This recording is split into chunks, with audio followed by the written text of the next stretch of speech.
SeniorLivingGuide.com podcast discusses topics which are relevant to the everyday lives of seniors and their caregivers. We are joined by experts who share their knowledge on a variety of issues. SeniorLivingGuide.com podcast offers solutions and resources to create the best quality of life as we age. And now, let's welcome your host, Darlene Mahoney. Does the idea of searching for senior housing solutions seem overwhelming?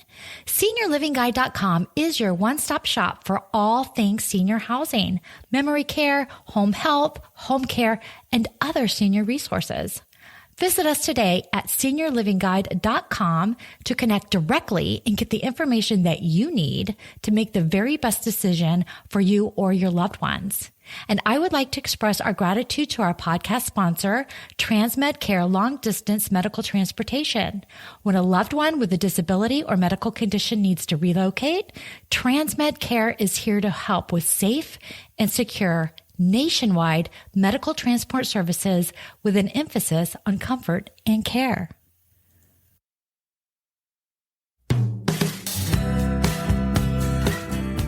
Transmed Care Long Distance Medical Transportation is a business built on care.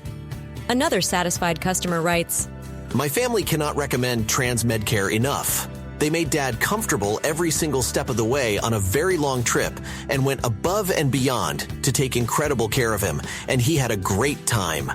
Thank you all for getting Dad safely to his new home."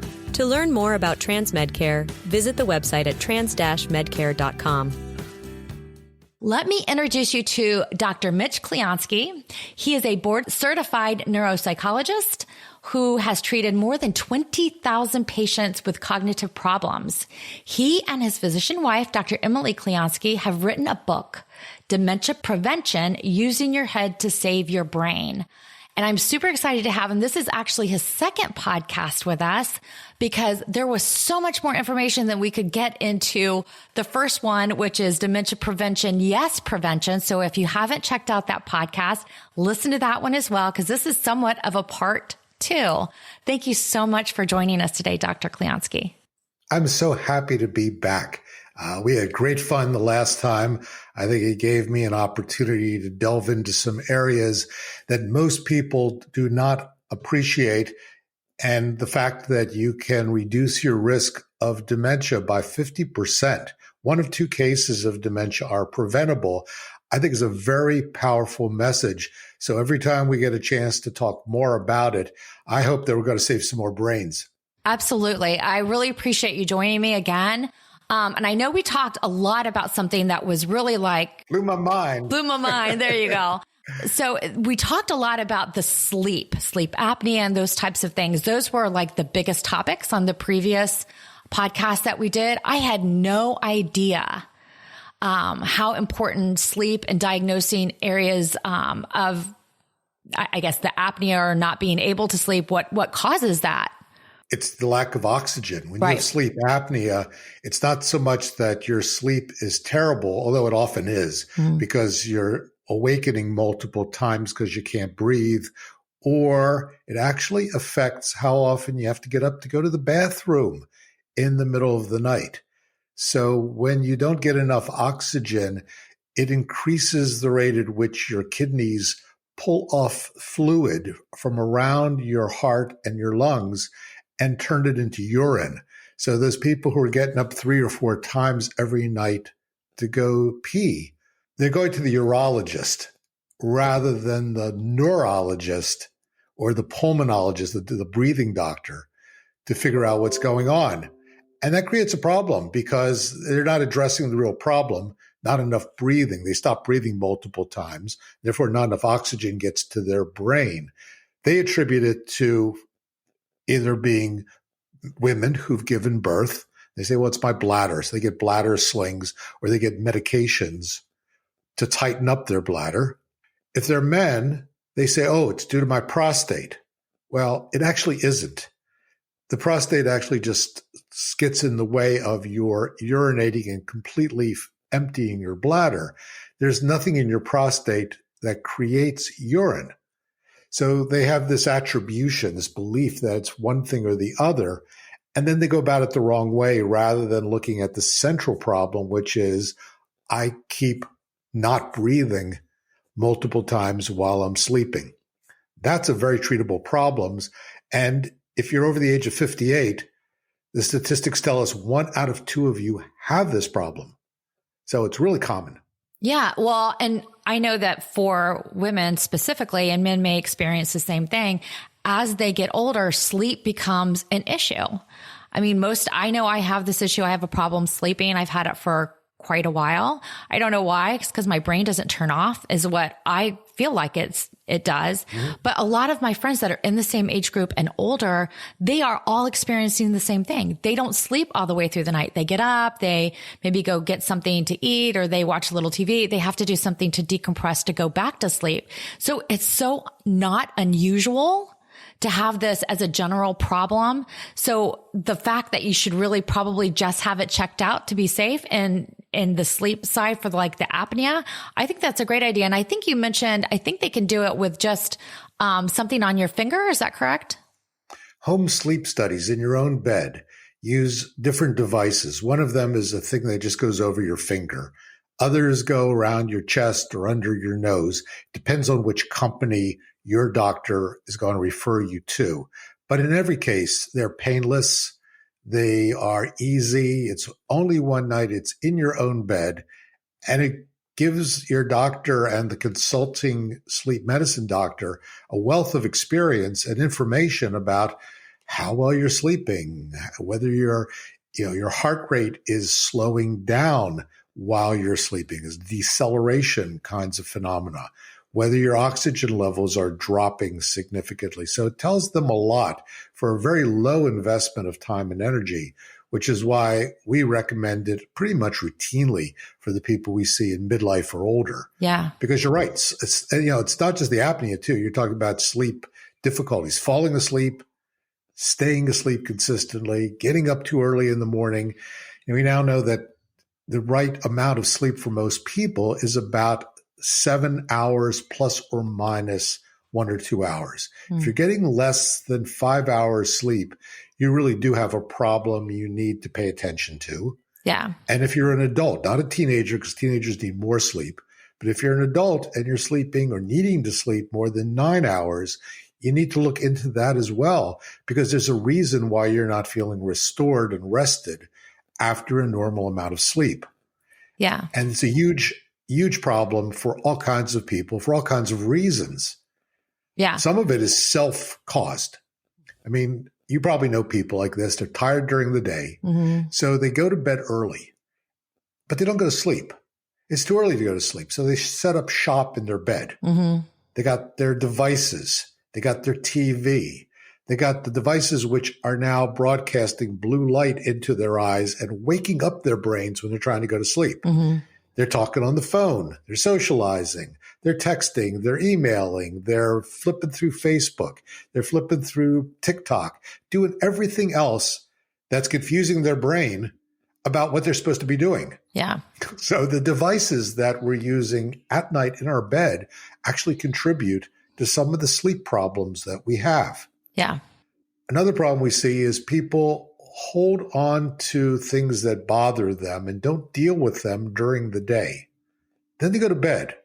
And as they're relaxing, as they're essentially surrendering to sleep, the thing they were supposed to do, the call they were supposed to make, the thing that's coming up tomorrow that they're not prepared for, the irritation that they felt towards someone in their life, the fear they had when someone said something that disappointed them, all kinds of different things now start to play out and interfere with their falling asleep.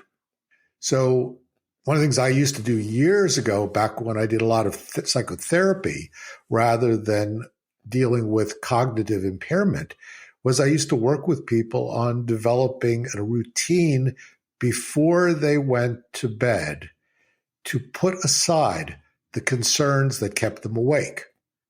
And I'll share that with you because it's easy. I totally want to hear this. I'm so sorry. Okay. It's a really easy technique. Yeah. But you have to do it consistently. Okay. Here's the technique.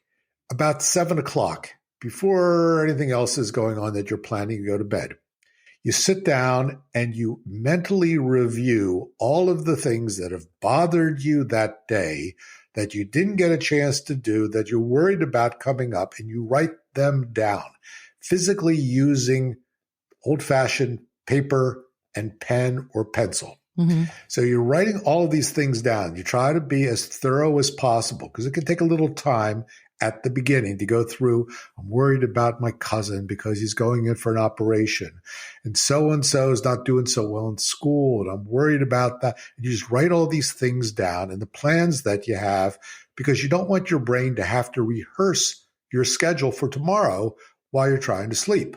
And I think that when you're sleeping, or trying to go to sleep, they're bigger. Oh, yeah. Yeah. I mean, you in your mind is all these different things. And then you wake up and it's not such a big deal. So after you write this down, you then take the paper and you put it someplace safe. My favorite response to this was my patient who put it in her freezer. I said, your freezer? She said, yeah. 2 reasons. Number one, nobody else is going to go in there looking for it, so I don't have to worry about security from my family. And the second is, I thought it would be nice to put it on ice. It had a certain feel to it. I love that. But you put it away because you now tell yourself, I don't have to think about that. I've got it all set for tomorrow morning when I can go get my list and look what I have to do and deal with what was on it. I will tell you, if you do this over the course of several nights or more, you will find a reduction in those kinds of thoughts that keep you awake at night, because now you're crossing things off the new list that you're writing. You rewrite the list every night. It gets smaller. It gets changed over time. Mm-hmm. And you find that I can relax. I've got that covered. I'll deal with it when I'm fresh. I'll deal with it when the sun's up.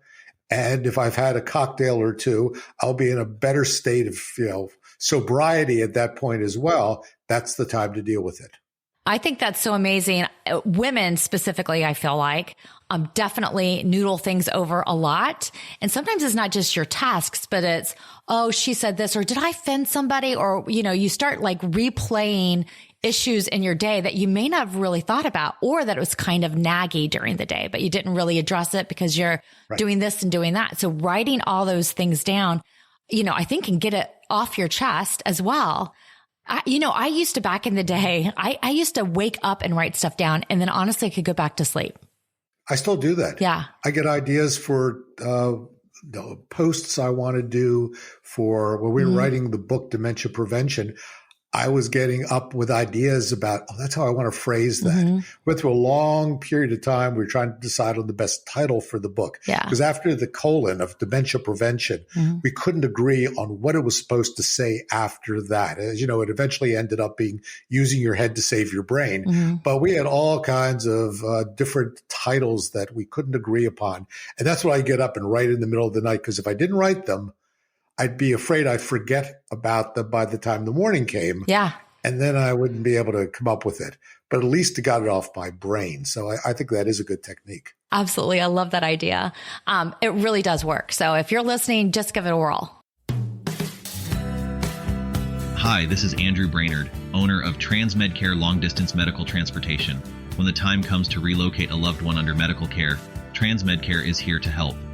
We offer nationwide medical transport services with fully customized vans providing all the comforts of home, and licensed medical professionals to accompany your loved one along every mile.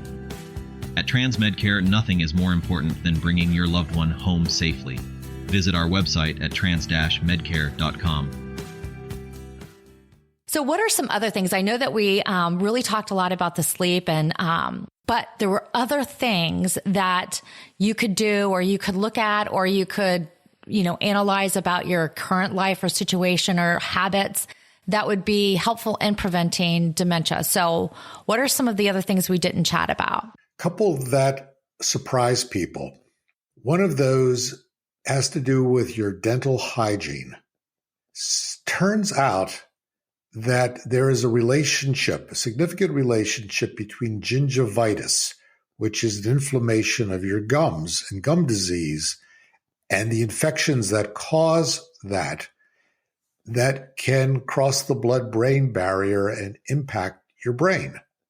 any kind of inflammation. So we oftentimes see people and they're doing okay. They're having some mild problems, but then they come down with a bad case of the flu, or they have UTI, or they have some other disease state that's temporary for most people. It's pneumonia. They don't breathe as well. They have an increase in their temperature. They have an inflammation, and their cognition goes way down and sometimes does not come back to where it was before this infection. So I'm a big believer that you want to limit your chances by having routine vaccinations for things that we know can cause these kinds of problems, like pneumonia. We have pneumonia vaccines these days. You don't want to end up with anything that's going to cause you to have any increased inflammation. So you want to really not just brush your teeth, but as I tell people, you want to use the F word. Yes. And this is a PG related. I like to get people's attention. I'd say this is a PG show, or a podcast, I should say. So this is safe for work. Okay, so my dental hygienist taught me the F word. Yes. The F word is floss. Absolutely. Yeah. It's what we don't do because it's tough. You get those strings and try to put them into your mouth. But I recently found this really cool thing. They're really curved kinds of toothpicks, and they're plastic. And you basically push them in between your teeth. I hated flossing. I did it under duress. Usually it was after I went for my routine follow-up care, and my dental hygienist would measure the pockets in my gums.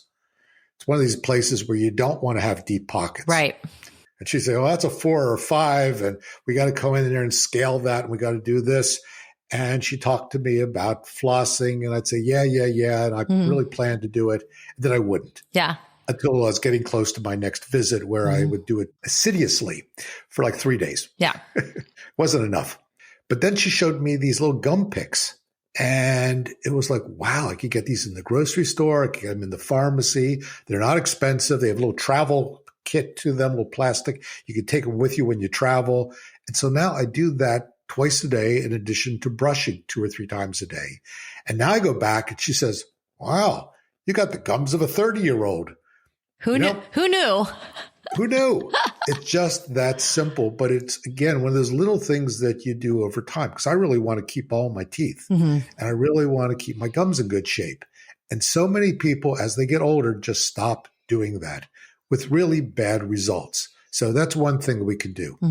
The other thing that most people don't recognize is that hearing loss is a reversible or improvable cause of dementia. 100%. And to me, that's a no-brainer, quote unquote, but it really does make complete sense. So why does the loss of hearing affect the dementia side? Because I do know that a lot of people, my dad had a loss of hearing. He didn't recognize it. He said he just had selective hearing. He just didn't hear my mother. Right. But the reality is he really couldn't hear a lot, but he was just so stubborn, absolutely 100% stubborn. He never did anything about it. Yes. I see that all the time. Partly it's changing because of better technology for hearing aids that make them smaller and in most cases pretty much invisible unless you're standing right up there looking in the person's ear. And you're seeing the little string kind of fiber that goes down from the back of their ear where the hearing appliance is into the hearing area, the ear canal. And there's other ones that go into the ear itself. So there's nothing behind it. It depends on what you do best with and what stays in your ear the best. But what causes us to lose cognition or to have a greater proclivity toward declining is that our brain's not getting stimulated. It's the background noises. It's those birds chirping that you don't hear as well when you're losing your hearing.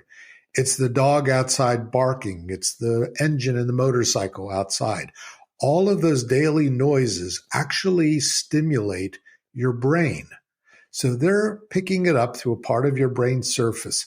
called the auditory association cortex. Now, how do we know this is going on is based on some studies using a very specific kind of MRI scan, not the kind that you would get if you went to see a neurologist because of a concern about your brain. This is called volumetric imaging. It uses high-speed computers to compute the relationships of very small areas to all the other ones and measure them.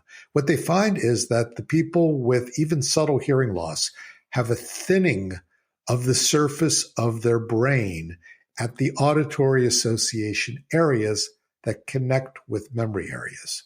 So one of the reasons why you lose mental abilities is that you are consistently understimulating your brain.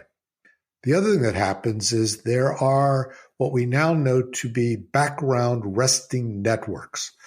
Those things that go on and connect different parts of our brain when we're not thinking in particular. And they know this because of a different kind of MRI, also something you'll not get in your doctor's office or in the MRI lab down the road. This is called functional MRI, fMRI. And this is done in a couple of different ways, but the kind of way we're going to talk about this is when they bring people in and they simply have them get hooked up and sit in a room for several hours, and they're able to look at how different parts of the brain are in parallel with other parts, how they're connected.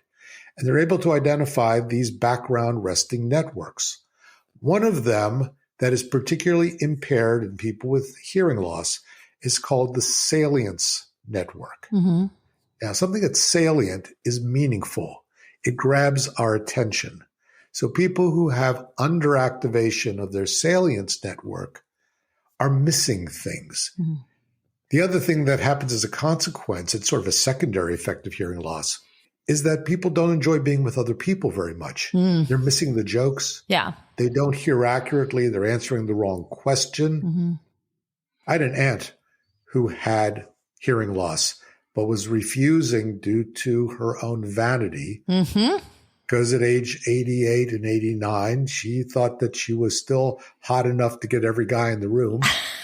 It's hilarious stuff, but it was her MO, and I loved her for it. I was going to say, well, good but for she her. Didn't get her hearing. I'm sorry? I said, good for her. Oh, yeah, she was a hot ticket. Yeah. But my Aunt Dolores one day is at a party that my brother's attending. He's the one telling me the story. And she's talking to a woman who she had not seen in about 3 or 4 years. After the conversation, she comes up to my brother and says, "That was so disgusting. I'm so irritated with her." My brother said, "Why?" She said, "I haven't seen this woman in 3 or 4 years. The first thing she asks me is, 'How old are you?'" My brother practically falls off the couch. He says, "No, that's not what she asked. She asked, 'How are you?'" Mm-hmm. But she, through her own lens, which was concerned about her beauty and her hearing loss, got offended at this kind of response. But I see that all the time with my patients where I'm asking them one question, they're answering a slightly different question because they didn't hear the actual question I was asking. Mm-hmm. So if you want to improve your relationships with other people, despite the value of this being good for your brain, you're also going to have closer relationships and less conflict if you actually are hearing what's going on. You're going to be more interested because you're going to miss some of the subtleties of the humor if you don't hear all the words. Yeah.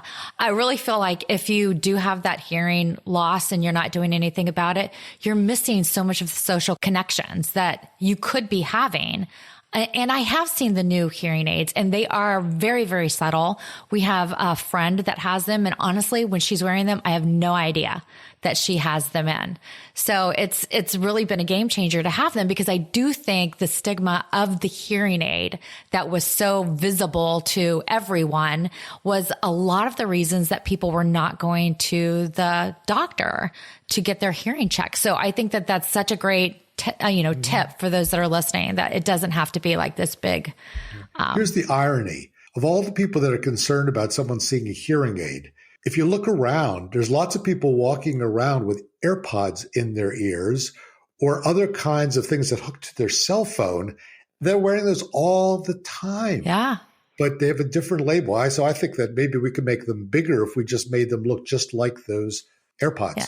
That's like saying, I don't want to go to the eye doctor because I'm going to have to wear glasses. So you just avoid going to the eye doctor and your eyes continue to deteriorate. So vision, if you have hearing loss and vision loss, that's a double whammy in terms of dementia risk. So you're absolutely right. Wearing glasses, I mean, again, people spend their time in this withdrawn state of understimulation that is fixable. We also see if we can get someone to wear hearing aids, because what I do for a living most of the time is I test people for their cognitive function. I'm a neuropsychologist. So they come in to see me because they're worried about losing their memory or they're worried about their thinking abilities, and we give them tests. Well, if you take someone who's got a hearing loss and you test them, and then they come back 6 months later, and now they're wearing hearing aids, their test scores improve generally. So they had something that was correctable. So it's not just even in the long run, I'd like to prevent dementia 5 years down the road. Even in terms of current cognition, wearing hearing aids can make a real difference, and getting glasses or contact lenses or LASIK or cataracts removed, whatever it takes to improve your vision can make a real difference in how you think. Yeah. And honestly, your quality of life in general, I would think. So I am going to ask you a question that you absolutely 100% may not know the answer to, but I know a lot of our listeners are probably thinking this. Sometimes it can be cost. Do you know if Medicare covers hearing aids or hearing tests? So some Medicare plans do cover hearing aids, but the cost for most people is not as great as they assume it might be. One of the big box stores that's national, and I won't give them a plug, but I'd love to because I love their products, does free hearing aids for their members, free hearing tests for their members. They also have the best hearing aids at the cheapest prices. So not only am I married to a wonderfully beautiful, brilliant internal medicine doctor and psychiatrist, but she also has a hearing impairment. So about 5 years ago, she also does a lot of forensic work. So she sits on the witness stand as an expert in civil trials and criminal trials, and they got the lawyers asking her questions from about 15 feet away. She says to me one day, I'm missing what they're asking me and having them repeat themselves. It's making me look like I don't know what I'm talking about. So where should I go? Because I see a lot more patients who talk about this with me. And I said, here's where you ought to go. We're members. So she goes down there, gets a free hearing test, and then gets a pair of state-of-the-art hearing aids that can do all kinds of stuff, can be programmed through her cell phone for different kinds of environments that you can't even see, for $2,000 a pair. Uses these. Suddenly, she can hear everything in the courtroom, sometimes things she shouldn't hear. Then, over the course of the ensuing 4 to 5 years, she says, my hearing is getting worse. I'm having to make more adjustments. I'm going to go back and get retested. So now she goes back and gets retested. Yep, it's been a change. Gets new hearing aids. These are better. They don't require batteries. They're self-charging overnight, and they're $500 cheaper than they were 4 to 5 years ago. So it's sort of like those flat screen TVs that the first ones cost like $5,000 and the current ones cost like $300, and they're twice as big. There is a much greater, the reduction in cost is incredible. So that's where I send my patients, because I learned it from them. They would come in to see me, and usually they'd complain about hearing aids, but they come in to see me like kids on Christmas morning. Say, you'll never guess what I got. Yeah. And where I got them. And after a while, I figured both things out pretty quickly. But that's what I advise people to do, because they're almost not entirely. I've had a couple people say, I didn't like those, and I'm not going to do that. But by and large, most people just love them. I think we should start making hearing aids hip. We can do them like in hot pink. We can do different types of patterns. We can do all kinds of things, just like the earbuds. The earbuds they've made really, some of the earbuds are super cute. So I think we should, that's something we should think about. I think that Apple should get into it, because they already have the market for people. When they look at the demographics of who's buying Apple products, actually they're older than the people who are buying their competitors. So maybe we could talk Apple into making ones that look just like their EarPods. Yeah. Oh, how fun would that be? I think we got something here. Besides, your dad had something I call AWD. Mm-hmm. People look at me, what is that? I said, it's acquired wife deafness. Yeah. Yep. That's exactly it. Exactly. We actually had a friend of ours' son who was 6 years old, and he got in trouble at school for not listening. And the teacher said, you're not listening. He says, I can hear you. And she's like, do you hear me? He says, I have selective hearing, because he'd been hearing it at home. So yes, it's contagious. So that's just a fun story. So I did want to ask you as well, and I don't want to get too deep into it, but UTIs in general. So what is the sign that you may have an UTI, and what connection is a UTI with dementia? So the problem with memory or cognitive function, I think, causes confusion in UTIs is it's pretty much exclusive to older people. It's more common in women than it is in men.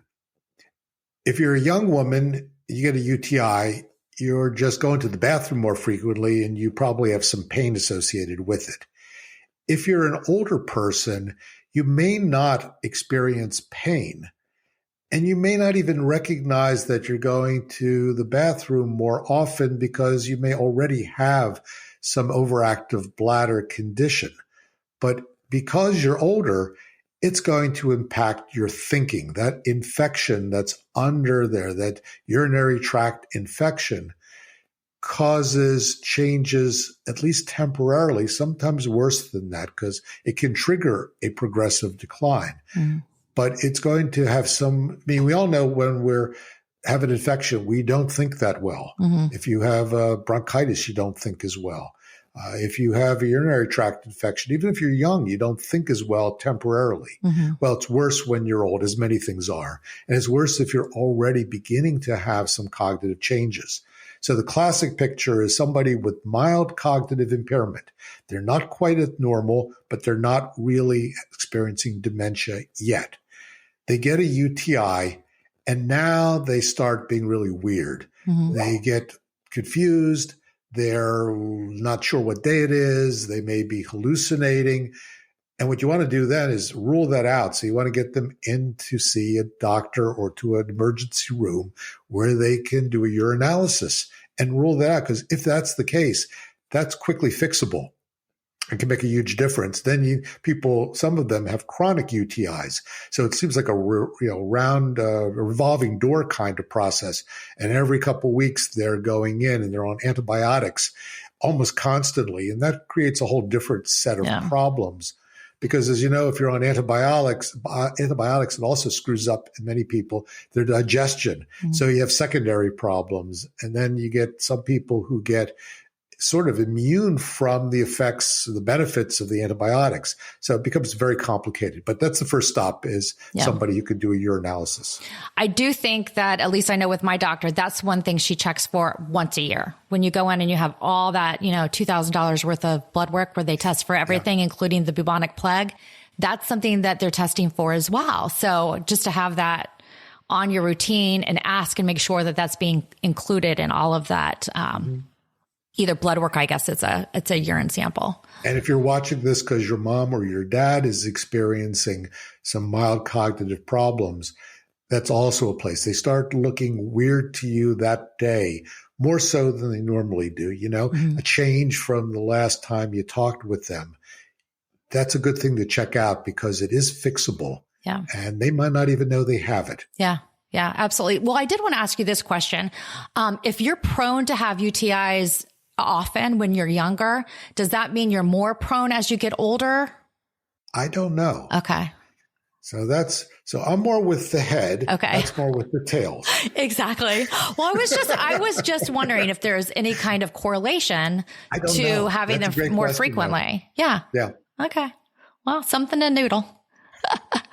Well, I really appreciate you joining us today. Is there any last thoughts before we sign off? let me just hit a couple high points about dementia, because I want to use whatever platform I can get to put out the word that dementia is a disease state, an illness. It's a progressive neurological condition. And it's scary because in almost all cases, it gets worse. We don't want to wait until someone has dementia before starting to do something about it, because it's usually not very effective to try to find a cure at that point. It's expensive. It causes a lot of heartache. What you want to be doing is looking at how you can prevent dementia.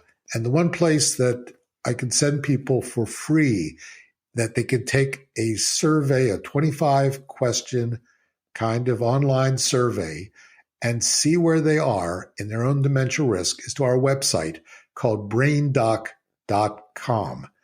And there's our dementia prevention checklist. And that's something you can get for no cost whatsoever. Fill it out. Some of the answers you're only going to get from your doctor. But once you fill it out, you're going to see where you're on target based on the most recent research, where you're off target in your health behaviors and illnesses, and where you're near target and you just need some adjustment.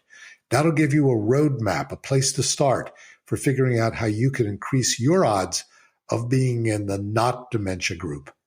Well, I really appreciate you sharing that and the efforts to educate people through that website. And we're going to include that link in the copy of the podcast, so you can just click right on it. But it is braindoc.com. Yes. Perfect.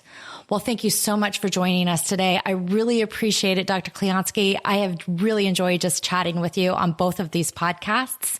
And if you enjoyed this podcast, please share it with someone you care about and love if you think it will be a great resource to them. We're available on Spotify, Apple Podcasts, Good Pods, and many more.